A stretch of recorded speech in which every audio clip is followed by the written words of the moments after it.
Okay. Now we will talk about this particular syllabus of this particular part.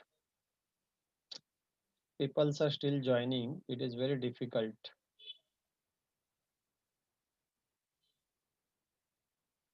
Okay.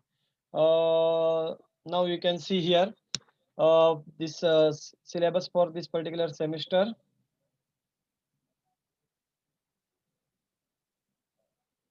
There are the two topics as I said.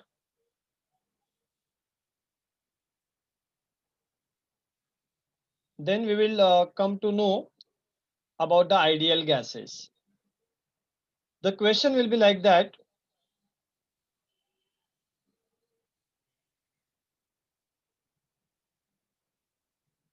The question will be like that.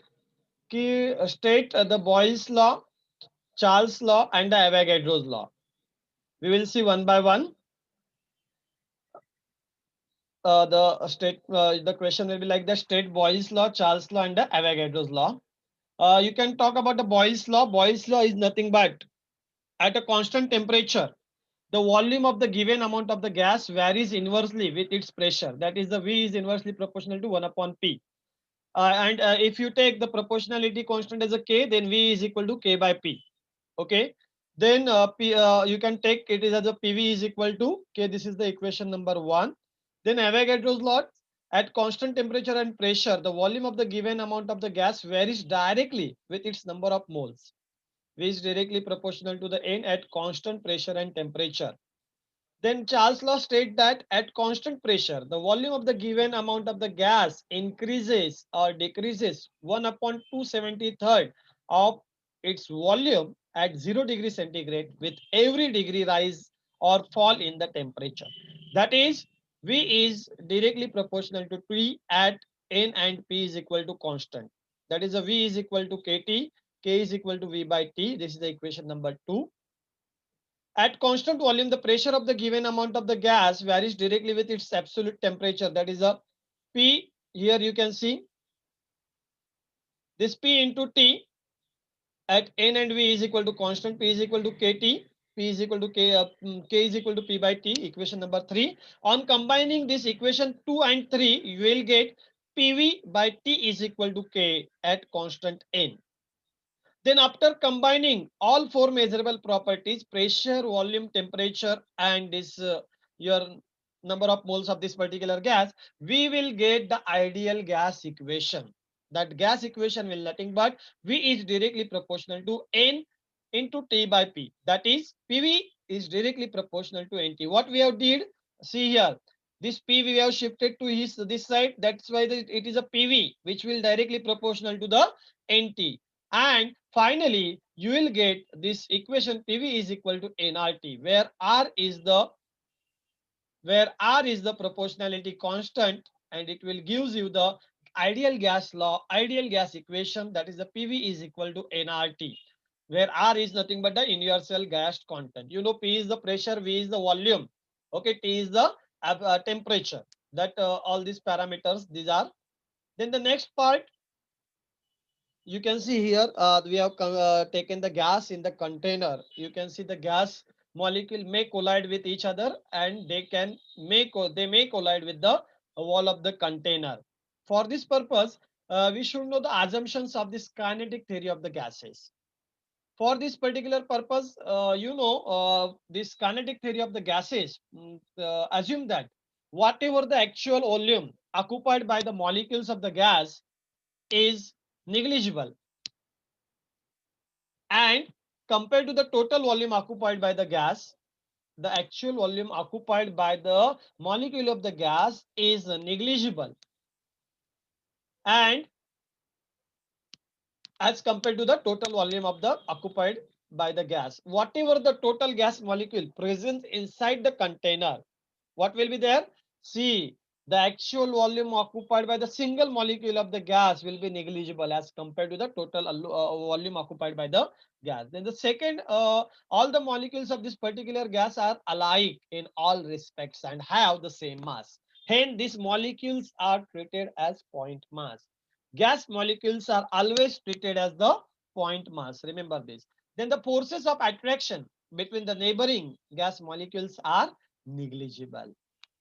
Then the fourth, the gas molecules are in the random motion in a straight line without prepared any direction. The change they change their direction when they collide with each other or with the wall of the container. During this collision, I highlighted the things there. During this collision, there is no net loss or gain of energy. Hence, such a collisions are called as the perfectly elastic collisions. This is the fourth one assumption. When the moving gas molecule collide with the wall of the container, the number of collisions per unit area defines the pressure of gas. The moving gas molecule do not have prepared direction, hence the pressure exerted by the enclosed gas is uniform throughout its volume. And the last, the average kinetic energy. You know, kinetic energy is given by the half mv square of gas molecule is directly proportional to the absolute temperature. Means K is directly proportional to the temperature. Then you can see that video based on this particular assumptions. In this video, we will learn about the basic assumptions which were made while developing the kinetic theory of gases. So while developing this theory, there were some assumptions because this theory was developed for ideal gases, and we know that we don't get ideal gases in real life.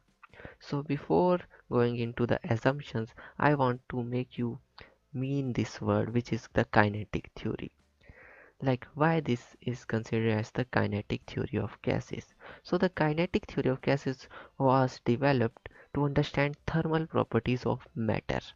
Now matter, and we know that there are three states of matter, which is solid, liquid, gas, and we considered gases because gases gases are like easy to understand.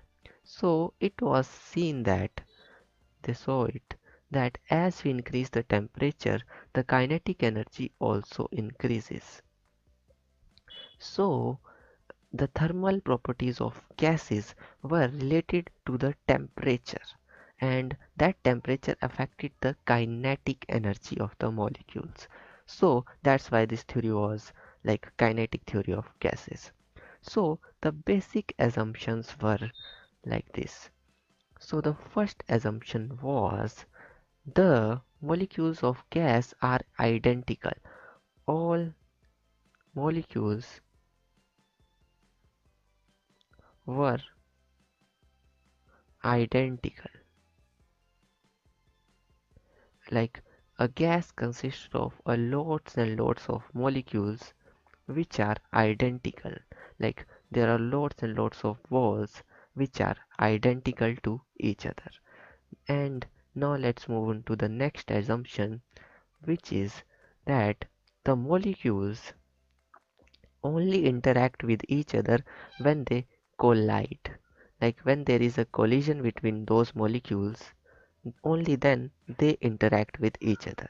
So there is no intermolecular forces.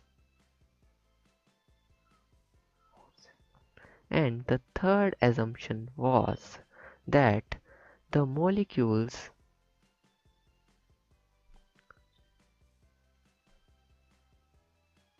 were considered as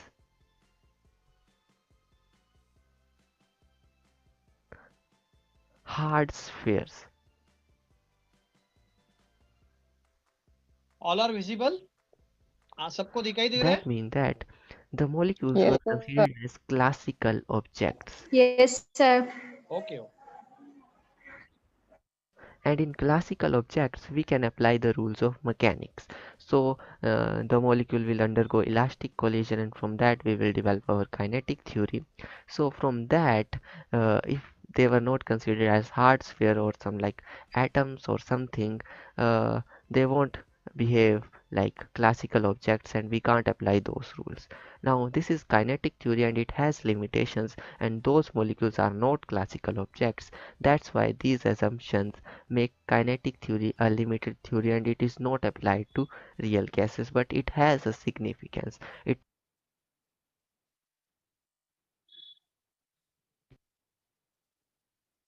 tells us lot about thermal properties of gases, especially matter.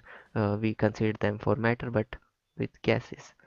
Now, the next assumptions which were made was the molecules are equally spread, that the gas is isotropic. That means that when the gas do not have any external force, the molecules are equally spread in all the direction. And this isotropic word means that uh, if you go in this direction you will find the same, if you go in this direction you will also find the same thing. Now, the fifth assumption was the gas molecules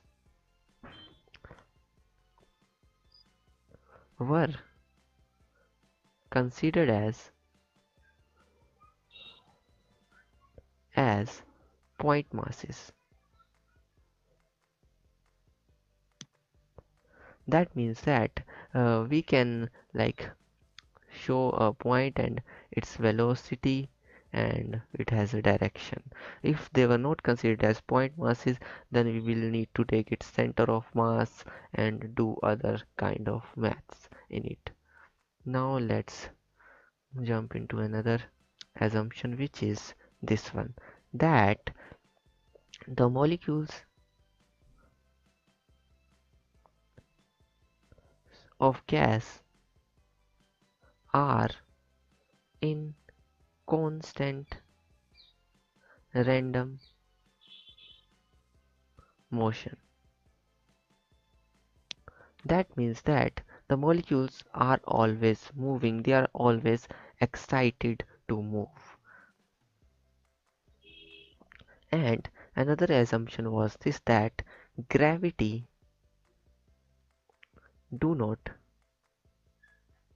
affect their motion. That means that the effect of gravity on their motion is like negligible, that we do not consider in formalizing the kinetic theory of gases. Also, there was another assumption that the duration, let me use another marker for this one.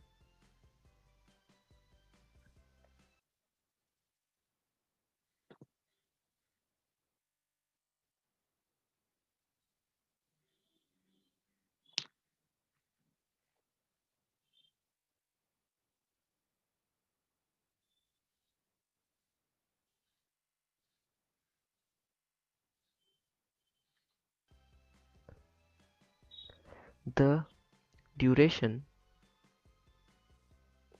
of the collision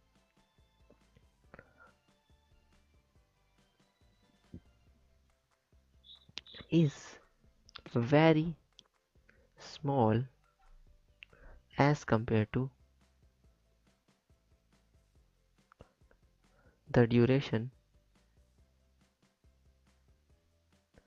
of the interval between successive collisions. And now the last assumption was all molecules do not